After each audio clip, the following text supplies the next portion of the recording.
Usine supérieure. Maroquinerie. Le patron dit, le secret de ma réussite, c'est que je tutoie mes ouvriers. Mais enfin, jamais rien ne s'est fait, par manque de volontaires d'abord. Enfin, votre première idée quand même, quand vous avez voulu débrayer, et quand vous avez eu débrayé, ça a été De fonder un syndicat. De vous renseigner auprès des unions locales. C'était déjà commencé ça. Hein. Oui, on avait déjà décidé, mais le coup de la grève nous a beaucoup aidé. Le coup de la grève nous a beaucoup aidé à démarrer et ensuite à prendre de l'ampleur. Nous avons maintenant 80 personnes qui sont syndiquées. Alors que s'il n'y a pas cette grève...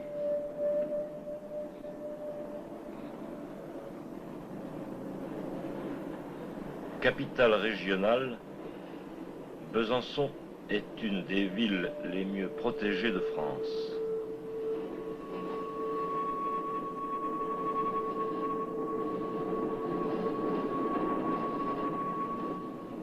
Un député UD 5e, une municipalité socialiste, elle est la cité du juste milieu, à droite de la France, mais à gauche de la Suisse. Sa population a doublé en 30 ans. 65 000 habitants juste avant la guerre, 130 000 aujourd'hui, dit-on. Natalité, immigration, exode rural, concentration, rien d'original. Besançon, ville franc-comtoise, ville comme tout le monde. On s'y ennuie le dimanche. Pendant la semaine, on y travaille.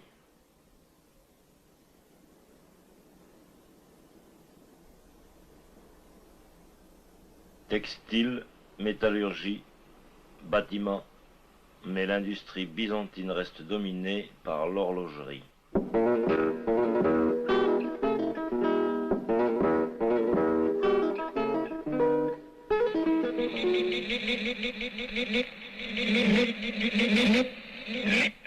C'est l'œuvre. L'hypnotique ski. L'hyp vous garantit l'heure exacte au 3e top, exactement 13 heures. Au 3e top 13 heures, l'hyp, c'est l'heure. Besançon produit le tiers des montres françaises dans une quarantaine d'entreprises, utilisant environ 4000 personnes. Une luxueuse brochure, éditée en 1964 par la municipalité et payée par les banquiers, nous dit avec humour que le travail féminin, qui représente 32% de la population active, fournit à de nombreux ménages un salaire d'appoint appréciable. Ce qui, sans humour, se traduit ainsi: le travail de précision exigeant une main-d'œuvre habile et docile, les patrons horlogers font appel aux petites mains. Mais de plus en plus, les petites mains portent de grandes banderoles. Cette étonnante brochure dit aussi: le climat social est relativement calme. Les syndicats n'encadrent qu'une partie des travailleurs et l'audience qu'ils rencontrent dépend souvent plus du dévouement de quelques responsables que de choix idéologiques. Voici le mouvement ouvrier byzantin exécuté en 3 lignes. Nous allons l'illustrer en 3 images.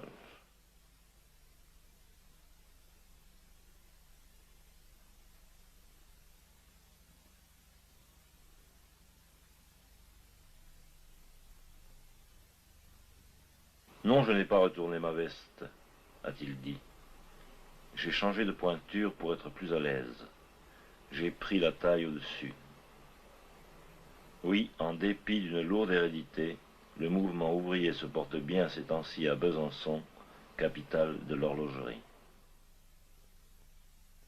Yéma, effectif 217, hommes 97, femmes 120, âge moyen 30 ans, capital 3 millions, chiffre d'affaires 16,5 millions de nouveaux francs, influence syndicale, avant mai 1968, 0, aujourd'hui. Une fois qu'on est rentré dans la boîte, qu'on a repris le travail de tous les jours. Il a fallu expliquer qu'il fallait s'organiser, tu vois, qu'il fallait élire des délégués du personnel, qu'il fallait créer un comité d'établissement.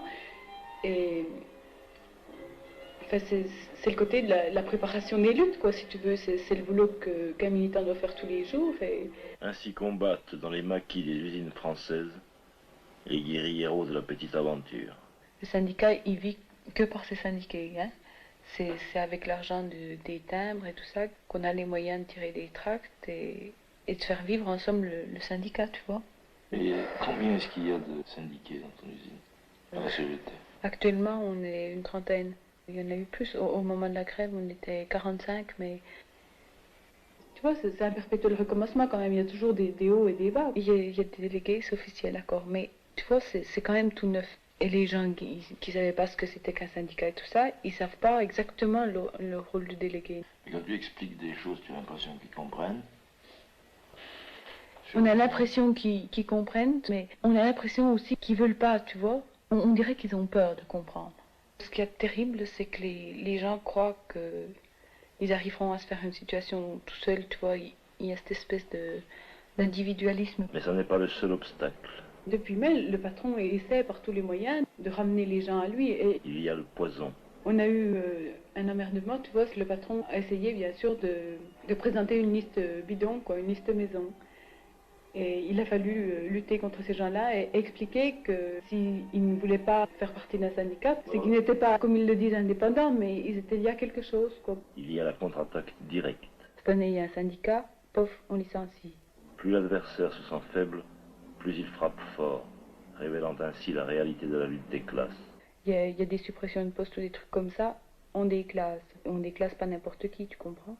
Parce que le patron savait. Tu sais ce que c'est, quoi, dans les petites boîtes, c'est facile à savoir, hein. Tu vois bien les gens qui vont discuter avec les militants, ou bien quand on vend les timbres, on les vend dans les couloirs, tu vois, ou au vestiaire, quoi, puis ça discute. Depuis mai 1968, le patronat se défend le dos au mur. Aujourd'hui, à Yéma comme ailleurs, la bataille des idées est engagée.